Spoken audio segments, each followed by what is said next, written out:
going on, everybody? Sean Daniel with Guitar Control here.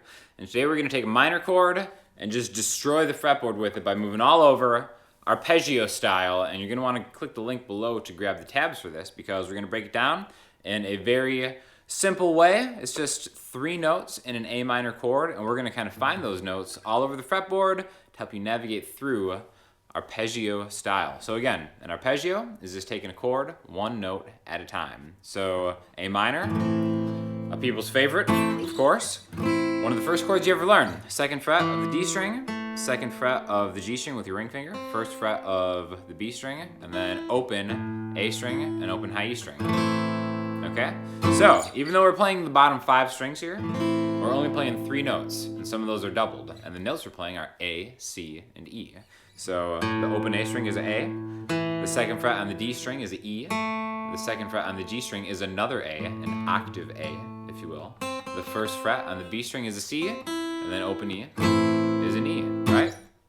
So it's a triad, it's a 3-note chord. Now, the great thing that we can do is play these 1 note at a time through different patterns, which is really gonna help you out. Because again, this shape right here, you can't really move it.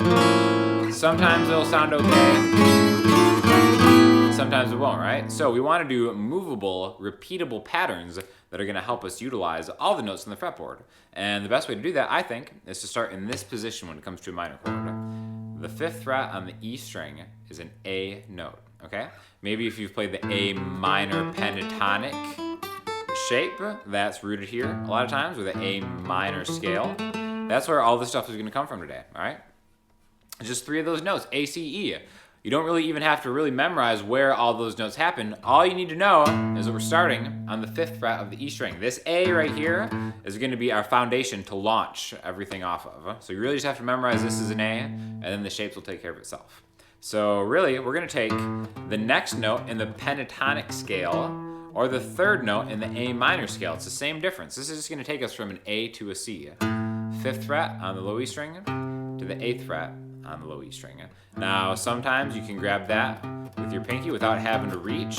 Other times, maybe you wanna move back and forth, depending on a lot of factors, the size of your hands, what kind of guitar you're using, so on and so forth. Doesn't matter. As long as you can get from this 5th fret to this 8th fret, that 3 fret space is called an interval, a space between 2 notes. And the way we're gonna communicate that interval is by calling it a minor third.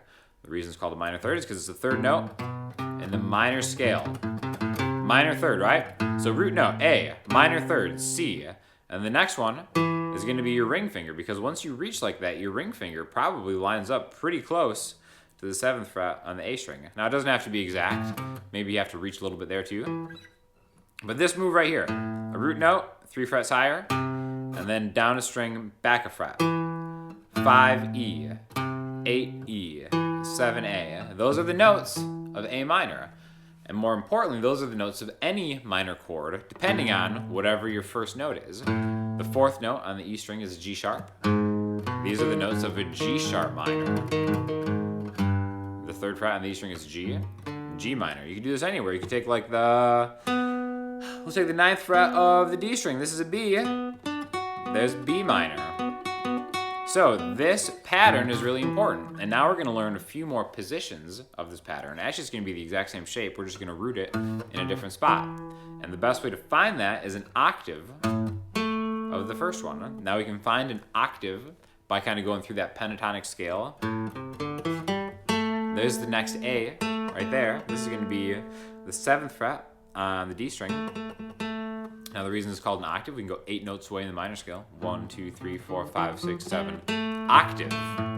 Okay, so this note right here, we can repeat the exact same pattern that we did, and it's gonna give us a higher pitched minor arpeggio. So remember, the pattern is root note, 3 frets higher, down a string, back a fret. Now we can actually take the same finger, go straight down, to find our next A, 3 frets higher, down a string, back a fret.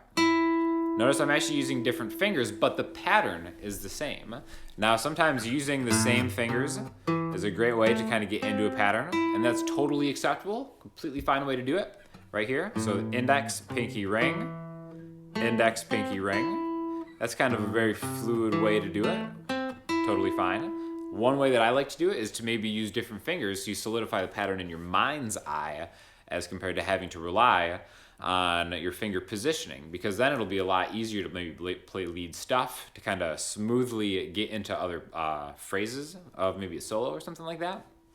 And the way we're going to do this is going to look like that. All right, so index, pinky to the minor third, ring finger to its fifth, 1, 2, 3, 4, 5, like a power chord kind of. So index, pinky, ring finger down a string to the octave. We're going to use the same finger to slide down a minor third to your middle finger. All right, which you're going to end up on the 9th fret of the G string. Same 3 notes, just a pitch higher. A, C, E, A, C, E.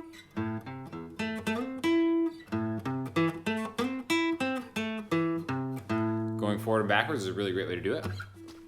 And I want to do one more octave of this. So we really kind of expand our way through the fretboard. A, C, E, down a string, A, minor third, 3 frets higher, A, C, E.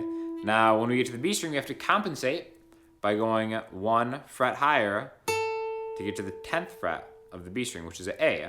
Handy way to find that out, this is the B string, so the 12th fret on the B string is a B. We go back 2 frets, B, B flat, A. So just little tricks to kind of help you find where to start some of these arpeggio patterns to kind of like launch off from.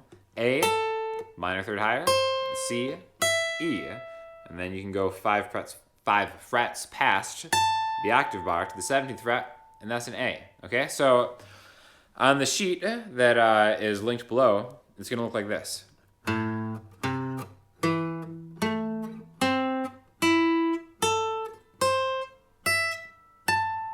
And then maybe if you want to, you can kind of end it with a A minor chord. These are all notes that will be able to complement any kind of A minor chord or any progression that an A minor chord is involved in, right?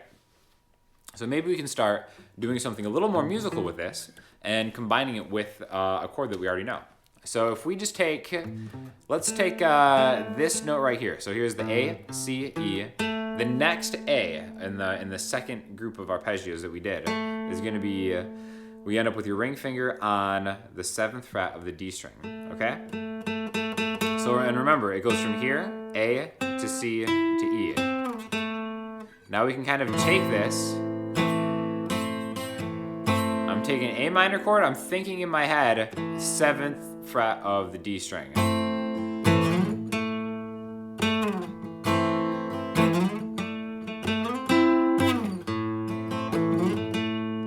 So again, there it is. I'm taking the A minor, I'm sliding my middle finger, because it's already on the D string, to the 7th fret. And once I get to that 7th fret, I can go 3 frets higher, and then maybe take that arpeggio that we did before, and then turn it into like a little 2-note chord. Like here, this is going to be the 10th fret of the D string, and the 9th fret of the G string. So I've got an A minor,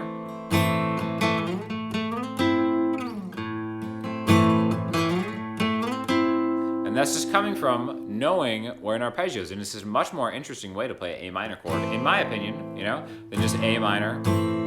Sometimes you might want to just lay down on this A minor and just kind of like chill if maybe there's a singer. But if there's kind of like a musical break, you can always...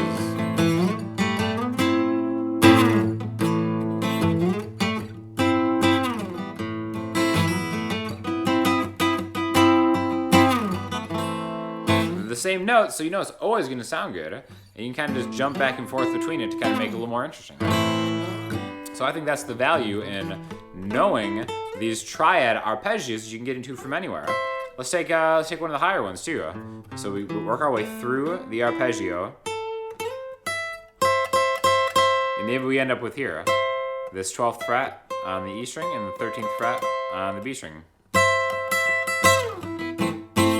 That's kind of a good way to just end it, maybe. Maybe you're doing a progression that's like A minor, C, G, A.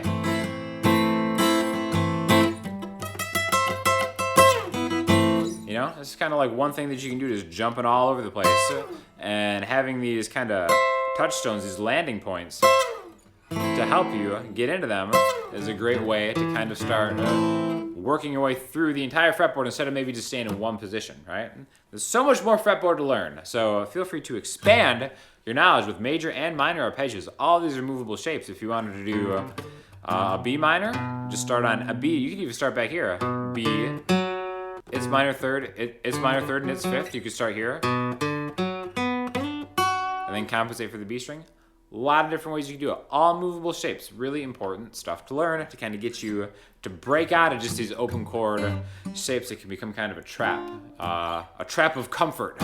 So I hope you learned some of the minor chord majesty that we're going over, and definitely let us know if you have any questions.